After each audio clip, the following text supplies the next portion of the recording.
Yay, we're on. Hello, cravers. How are you guys doing? Let me finish getting my setup here. Okay. I gotta tell you, I actually am not in the mood for this at all. It's been a really long day, long weekend. I've had a lot going on. I went to Georgia, and then I went to the beach, and then I had a wedding this weekend. I just feel like time is just not slowing down. And everything is happening so fast. And it's like, oh my gosh, I have, 3 hours to get this episode out to you guys. But here goes. Today, I want to talk to you about living life authentically. I know that sounds so cliche, but I've been noticing a trend, okay? It seems like a lot of my friends and people online like to share things with me, and I love that. I feel like I'm a safe place. People know that I'm open. They know I'm not going to judge or shame or criticize, and so they come out and they spill their heart to me. It's a lot of fun, but I also find myself saying to them, how come you're not changing, or you're not doing the thing that you love? Or, and they'll say to me, Adrienne, like, is that normal? That's not normal. And I'm like, I like to ask them, what is normal? Who defines normalcy? And the more I think about it, and the more I've been telling my friends or people online, is define normal for yourself, right? So we're gonna talk about that in a minute. But first, guess who I saw this weekend? My Dom. Okay. What I love most about being in the lifestyle, and talk about living your most authentic life, I'm there doing it, is being in the lifestyle. It's kind of like Hannah Montana. You get the best of both worlds. You know what I mean? So with Mike, I have lots of intimacy and the making love and that relationship type of sex, and we fuck, and it's amazing, and don't even get me started about how amazing kitten time is. But, with my Dom, I get to have that Dom sub dynamic. I get to be a total brat and then rewarded for it. And I like that destructive, just hardcore, passionate fucking. You know what I mean? And so I got to see him this weekend. He's been out of town. It's been a long time since I've seen him. So I was very, very excited. He sent me a request before he came over, and he said, Adrienne, I want you to greet me at the door in lingerie and heels. And I was like, I don't even have any heels. I'm not like a wearing heels kind of gal. And I was like, well, what happens if I don't? And he messaged me back and he's like, you're going to pay for saying that. I can't believe you just said that. So did I comply? Yes, I ended up complying. I wore this really cute bodysuit that had these strappy things that went across my thighs. It was a great look. I got it from that sex shop that I go to. And it's super hot and sexy, and it's very comfortable. And then I had some short little black heels. I need to get some sexier heels. But I did the part. I played the part. I had the look. And when he came in, he was like, good girl. Part of me was like, I'm going to wear my fucking jeans and my body, and just don't care, my bodysuit and jeans, and be like, let's see what he does. But I thought, no, I should probably comply with this one. I do want to tell you, getting dressed up, even trying on a couple different outfits and stuff, I was like, wow, this is really sexy. And I found myself getting turned on. So if you've never dressed up before for your partner, I highly recommend it. It's almost like foreplay for yourself, by the way. Okay, so I told him before that I was craving dominance. That's something that I really wanted. And he was like, do you remember your safe words? So just so you're aware, our safe words are very simple. And I think most couples are. It's red, yellow, green. I've never had to use a safe word with him before. And so this time I did. I told him I wanted, to be pinned down, have lots of throat grabbing, and there was a lot of throat fucking and stuff like that. But something new that he did is he would slap me a little bit. And I'm into a light slap here and there. But there was one time where he just caught me the wrong way, and I was like, yellow, nope, take that back. There's a fine line between being dominated and not disrespected, just a little bit too much. And I was like, oh, too much. And so he was like, okay. Something else, I don't want to give it every single detail away, but something else that he did that I was like, I still don't know what he was doing to me, is he's finger fucking me, and I don't know what he's doing. It's like the G-spot stimulation. It's some movement. And it's like waterworks. It's like he turned a faucet on. And I was like, I don't know what's happening right now. How is this much coming out of me? I mean, seriously, a hell of a wet spot. And I was just like, what the fuck is happening? And he was like, I know your spots. And I'm like, okay. I mean, it was super fucking hot and amazing. I also want to touch base on one other position that we did. And that was like, we're laying like on our sides in bed. My leg is under him and we're fucking, and he like lifted my leg up. And I mean, I was like in quite the position, but the penetration and the visuals were fantastic. So if you're laying facing your partner on your side, penetration, and like you like lift your leg, it's like a circus, fucking Cirque du Soleil shit. But it was super hot, and there was some hell of a view, okay, when we came to that position. And we just had a really good time. We went for 2 rounds, and it was so good to see him. It was a fabulous and really great time. I do want to mention here, though, and I know that Mike is listening, this is my first time being in an open relationship, and I feel like, I don't know, I communicated everything with him. We talked everything through, but I still feel like I need to have like, I don't know how to say this, almost a reconnection or talk again. I haven't really had that with him yet. I haven't had the time to do that yet. And so I'm feeling a little distant from my partner right now. I don't know if that's something other people have experienced when they play with others. And everything's full disclosure, full consent, but I don't know. I feel like there's a little bit of a disconnect. And Mike, if you're watching and you're listening, I want to have that talk, because even though, you say everything's cool and we're good, I, for some reason, can't get out of my head, like, is everything okay?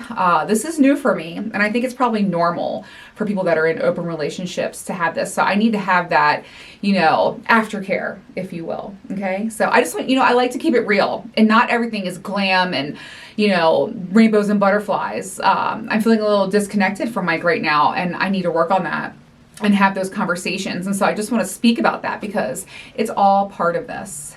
Okay, so let's get into talking about living your life authentically. Like I said, many of my friends and people in my life come to me and they share their story. This is actually something that I'm going to use to my advantage, and I'm going to use it to populate the new shows. Remember I told you I'm going to go to every week episodes. So I think every other week in between these midlife craving episodes, I'm going to do Ask A. Like, ask Adrienne anything. Somebody was like, you should be like AAA. I don't know. If you have any comments or thoughts on that, let me know. Maybe I'll name it after what you suggest. But I want to share these stories and things that people talk to me about. Like my friend who met this amazing guy, but she's in love with this married guy. And she's like, Adrienne, I don't know what to do. Like, he's a really good guy, but I still have like this toxic and passionate connection with a guy who's unavailable to me. And like that struggle. I have friends that are dating for the first time. I have friends that are living double lives.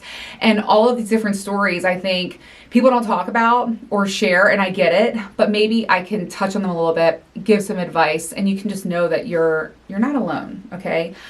So ask Adrienne anything, send me your comments.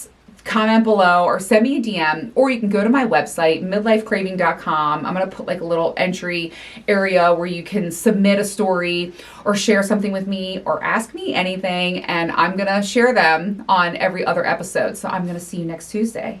All right, so if you want to start sharing, let me know. That's Tuesday, May 21st, by the way. I wrote down the date. Ask me anything. And by the way, the number one question I get all the time is, Adrienne, what's the best toy to buy for my partner? What's the top clit sucker? And I'm always going to say PCAT from tracysdog.com. If you don't have that in your buzz box, if she's not part of your toy rotation, by the way, she's the one I always go for, you're missing out. So go over to tracysdog.com and use code CRAVERS20, CRAVERS20, and get yourself a PCAT. Okay, she is the best clit toy ever in the 6th setting. Oh, it's amazing. All right, so back to living your life authentically.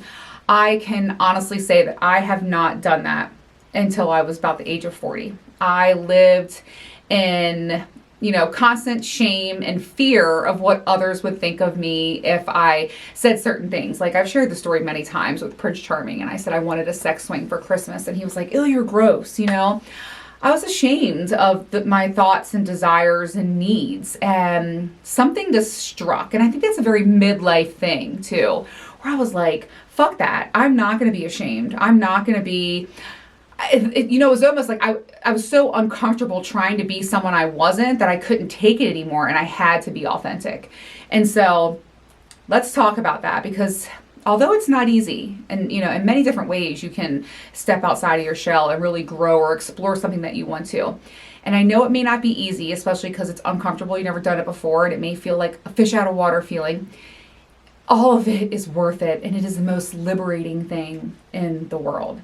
Okay, I like to remind people, this isn't a dress rehearsal. This is our life. You get one. I think another thing that happens in midlife is you start to see, and I've talked about it before, you start to see people in your life having health crisis, or your friend or a family member dies, and you're like, wow, life is short, and it really is. So if you're not living your life true to yourself, who are you living it for? I think they say the number one regret people have on their deathbed is that they lived their life for everyone else. And let's change that, okay? So let's be authentic about it. I'm gonna share a few things that I think you can try to start living your life more authentically, okay? So I also want to note that this is not something that happens overnight. It's a slow, progressive process, and you have to stick with it, right? Like, you have to go through some uncomfortable times. You have to be okay with people challenging you, or maybe losing some people in your life. And it can be tough, but eventually you're going to get there. And when you do live this liberated life, there's nothing like it, and there's no going back. And I can't believe I used to live my life the way I did before, not honest with my partners, not sharing openly how I felt, thought, my needs, my desires, everything. And I regret that now. And so I'm very happy to say that I've moved past that. But it took time, and it does take time. And I'm still evolving and growing, no doubt. So give yourself some patience with this. All right, so I think the first thing that you could do to really, you really need to know, who are you? Do you really know yourself? Do you know who you are? Do you know what you want? Do you know what you need? It's something to think about, right? And I think clarifying your core values is something that can really just be an easy, quick way for you to jumpstart this process. So think about what matters to you. Some of my core values are integrity, honesty, communication, creativity. Honesty and integrity are something that's really big for me. I've shared that I've had a really hard time being monogamous, and I don't want to cheat on I don't want to hold, like, the situation I went through with Mr. July and stuff. Like, I don't want to do that ever again. Like, so being honest and open and upfront with my partner is non-negotiable now. And that took some time for me to get there, because it's very scary to be very real about what you want and what you need with your partner. But identifying some of those core values for yourself is an amazing thing to do. I feel like everybody should do that. Okay. You also, speaking of, honesty and integrity, you need to be honest with yourself. Are you happy? And also, I want you to remember that only you can make yourself happy. I see so many people in this world, people that are very close to me, and they seek fulfillment of happiness through others, and they wonder why they're never truly happy. It's a big problem. So really take a look in that mirror and think to yourself, am I being honest with myself? Am I being honest with my situation? Am I happy? And I get it. Like, you have kids, you have a mortgage, you have a marriage, you have all of these different things going on in your life. And the thought of leaving that behind, or breaking something, or jumping out of that routine is absolutely fucking terrifying. I get that. But at least start with being honest with yourself. Okay? So that's a big one. Another big one is, for you to live your life authentically, you need to completely stop caring what anyone thinks of you. Again, it is very hard. This is not for the weak, but you gotta stop seeking approval and validation from others. Get that from yourself. It's also good to note that people really rarely think of you. Like, we always think, like, everyone's looking at me, everyone's talking about me. No, they're not. They're really not. Think about how much you think about other people or care about what somebody else is doing. Really, it's not much. And so at the end of the day, You got to stop caring about what others are doing, how you can, impress someone else or get validated by someone else. You got to let that go. I talked about, carrying the buckets of fucks throughout your life and how in your 20s you carry big, heavy buckets. They're like dragging on the ground. You care so much and you have so many fucks to give. And then in your 30s, you got kids and a career and all this crazy stuff and you're busy and those buckets are so heavy you throw out half the fucks because you're like, I can't deal with this anymore. And then when you hit 40, something happens to where you can carry that bucket with a pinky finger, okay? The fucks are gone, and that's where you need to be, okay? We cannot be caring about what anyone thinks anymore. And that's something that it was hard for me, especially because just, speaking about sex and talking about sex and having this show, I've had a lot of criticism and even from family members and stuff, and it's been hard. And there have been times where I think to myself, why am I doing this? But if I don't live my life the way I want to, does that make my aunt happy who called my dad and said I'm a slut? Who gives a fuck what she thinks? And I like to remember that usually when someone's criticizing you, judging you, shaming you, it stems from their insecurities. So don't forget that, okay? Speaking of all of this, you also, in order to live an authentic life, you need to be unafraid to make mistakes.